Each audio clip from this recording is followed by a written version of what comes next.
જય શ્રી કૃષ્ણ। આજે પુરુષોત્તમ માસની કથાનો ત્રીજો દિવસ એટલે અધ્યાય ત્રીજો, મળમાસ કથાનો આરંભ।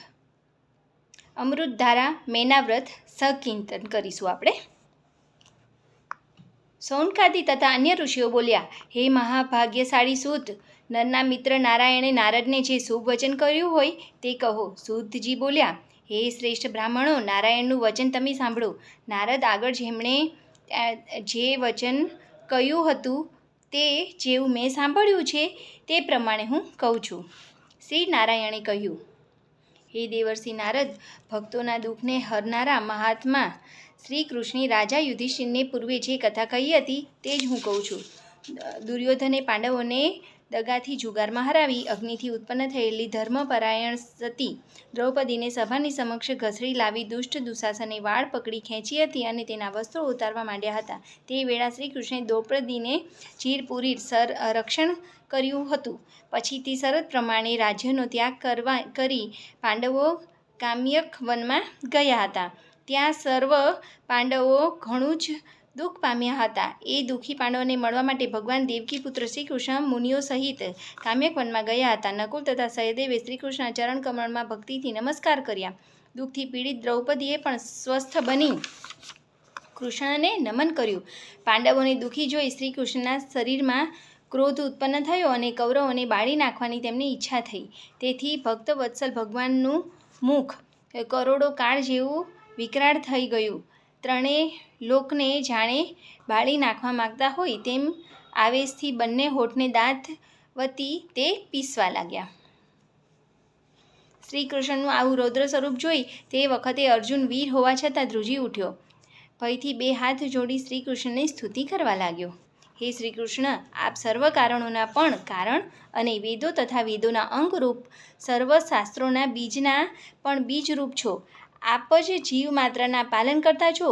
એવા ઈશ્વર તમને શ્રી કૃષ્ણને હું વંદન કરું છું। પોતે સર્જેલા સમગ્ર જગતનો નાશ કરવા કેમ તૈયાર થાઓ છો? આપના ક્રોધને શાંત કરો। ઘરમાંના મચ્છરોને બાળી નાખવા પોતાનું ઘર કોણ બાળે? શત્રુવીરોનો નાશ કરનારા અર્જુને એ પ્રમાણે વિનંતી કરી। બે હાથ જોડી જનાર્દન શ્રી કૃષ્ણ ભગવાનને પ્રણામ કર્યા। શ્રી કૃષ્ણની સ્તુતિથી ભક્તોનું દુઃખ હરનાર શ્રી કૃષ્ણ ભગવાન ચંદ્ર જેવા સૌમ્ય શાંત સ્વરૂપ થયા। પાંડવોએ શ્રી કૃષ્ણને પ્રણામ કર્યા અને વનના કંદમૂળ તથા ફળથી તેમનો સત્કાર કર્યો। ભગવાન કૃષ્ણ બોલ્યા, હે કૌંતેય, હું સ્વયં પરમાત્મા હોવા છતાં સર્વ દુઃખોને સહન કરી લઉં છું, પરંતુ મારા ભક્તો ઉપર રાઈના દાણા જેટલું પણ દુઃખ આવે તો હું સહન કરી શકતો નથી। ભક્તોના દુઃખોને દૂર કરવા માટે જ હું અજન્મા હોવા છતાં યુગે યુગે અવતાર ધારણ કરું છું। ત્યારે અર્જુને પૂછ્યું, હે પ્રભુ, અમારા આ દુઃખોનો કયો ઉપાય છે? તે સાંભળી ભગવાન શ્રી કૃષ્ણે કહ્યું, દરેક મનુષ્ય પોતાના કર્મોનું ફળ ભોગવવું જ પડે છે।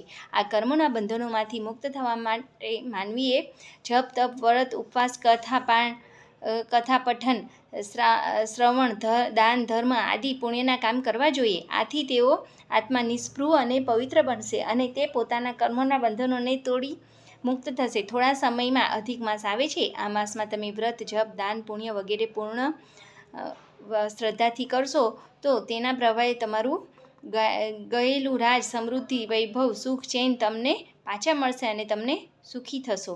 ત્યારે અર્જુને પૂછ્યું, હે પ્રભુ, આ અધિક માસ વિશે અમે અજ્ઞાની છીએ અને તેના વિશે કોઈ જાણતા નથી। આ માસ કેવી રીતે કરવો, તેનું પૂજન કેમ કરવું, તેનું મહાત્મ્ય શું છે અને તેનું ફળ શું છે, એ અમને વિસ્તારથી જણાવો। શ્રી કૃષ્ણ બોલ્યા, હે યુધિષ્ઠિર, અર્જુન, મારું વચન ધ્યાનથી સાંભળો। હે ઉત્તમ વ્રતવાળા, ચૈત્ર વગેરે જે મહિના, પખવાડિયા, ઘડીઓ, પ્રહરો, મુહૂર્તો, વર્ષો, યુગો તથા પરાર્ધ મહિના સુધીના જે કાળ વિભાગો છે, તેમજ નદીઓ, સમુદ્રો, શહેરો, પર્વત તથા નગરો, આ બધા પોતાના ગુણોને લીધે પૂજાય છે। હે અર્જુન, આવા સંજોગોમાં એક વધારાના માસની ઉત્પત્તિ થઈ અને મળમાસ મેલો કહેવાય છે। આ સમગ્ર માસમાં સૂર્ય એક જ રાશિમાં રહેતો હોવાથી લોકો આ માસમાં કોઈ સત્કર્મ કરતા નથી અને આ માસની તૃણા કરવા લાગ્યા। લોકો પાસેથી પોતાની નિંદા સાંભળી એ મહિનો ઉદ્યોગરહિત થઈ ઝંખવાળો પડી ગયો। જગત આખું આ મળમાસની નિંદા કરવા લાગ્યું. આ માસમાં કોઈ પણ શુભ કાર્ય થતું નથી. સૌ તેને ધૂતકારતા અને અપમાનિત કરતા. જગત આખાના ધિક્કાર અને ધૃણાથી મળમાસ ત્રાસી ગયો. તે દુઃખી થઈ ગયો. તે દરેક દેવતાના શરણે ગયો, પણ કોઈ દેવે તેને આશ્રય ન આપ્યો. આથી સર્વ જગ્યાએથી અડધું થયેલો, નિરાશામાં ડૂબી ગયેલો મળમાસ છેલ્લા ઉપાય તરીકે જીવ માત્રને પોષાતા શેષનાગની સૈયા પર બિરાજતા લક્ષ્મીપતિ શ્રી વિષ્ણુ ભગવાનના શરણે આવ્યો. અમૂલ્ય રત્નજડિત સિંહાસન પર બેઠેલા વિષ્ણુ ભગવાનના દર્શન કરી તે વેળા પૃથ્વી પર દંડવત પ્રણામ કરી તેણે રડવા માંડ્યું. ગળગળી વાણીથી તેણે લક્ષ્મીપતિને પોતાનું દુઃખ કહ્યું. શ્રી બૃહન્નાદીય પુરાણના પુરુષોત્તમ મહાત્મ્યનો મળમાસની કથાનો પ્રારંભ નામનો 3જો અધ્યાય સંપૂર્ણ. હવે પતિત પાવન પુરુષોત્તમ માસની કથાનું રસમાન કરીએ. મેના વ્રત. એકવાર બ્રહ્મર્ષિ વસિષ્ઠના પત્ની સતી અરુંધતી કૈલાસ શિખર પર આવ્યા. પાર્વતીએ સતીને અતિ માનપાન દીધા. જળપાન કરાવ્યા એ પછી અરુંધતી પૂછવા લાગ્યા, ભવાની, આ પવિત્ર પાવન અધિક માસમાં મારે કયું વ્રત કરવું જોઈએ તે જેથી કરીને અખંડ સૌભાગ્ય અને સંતતિની પ્રાપ્તિ થાય? આપ મને શ્રેષ્ઠ વ્રતની વિધિ વિશે કૃપા કરીને કહો. ત્યારે જગતજનની પાર્વતી બોલ્યા, હે દેવી, તમે પુરુષોત્તમ માસમાં કયું વ્રત કરવું તે વિશે પૂછો છો તો સાંભળો. એવું વ્રત મેના વ્રત છે. અરુંધતી બોલ્યા, હે માતાજી, એ વ્રતનો મહિમા શું છે? એ વ્રત કેવી રીતે કરવું? એના વિધિ વિધાન શું છે? અને એ વ્રત કરવાથી શું ફળ મળે છે તે મને વિગતથી જણાવો. પાર્વતીજી બોલ્યા, એકવાર હું અને શિવજી સોગઠે રમતા હતા. ત્યારે મારા માતાજીએ મેનાવતી પધાર્યા. મેં તેમનું સારી રીતે સ્વાગત કર્યું. તેમના ખબર અંતર પૂછ્યા. ત્યારે મારા માતાજી બોલ્યા, હે દીકરી, તું જગત આખામાં પૂજાય છે. દેવો, અસુરો અને મનુષ્ય તારી પૂજા આરાધના કરે છે. મને એ જોઈ ઘણો ઓછો આનંદ થાય છે. જ્યારે હું તારી માતા હોવા છતાં પણ મને કોઈ ઓળખતું નથી, તો પૂજા આરાધના કરવાની વાત જ ક્યાંથી આવી? તું 12 માસ પૂજાય અને મારા માટે એક વર્ષમાં એક દિવસ પણ નહીં? આ કેવું? માતાજીની ફરિયાદ સાંભળી હે સતી મેં તેમને કહ્યું, હે માતાજી, પુરુષોત્તમ મહિનાની શુક્લ પક્ષની ત્રીજ તમારી આવશે.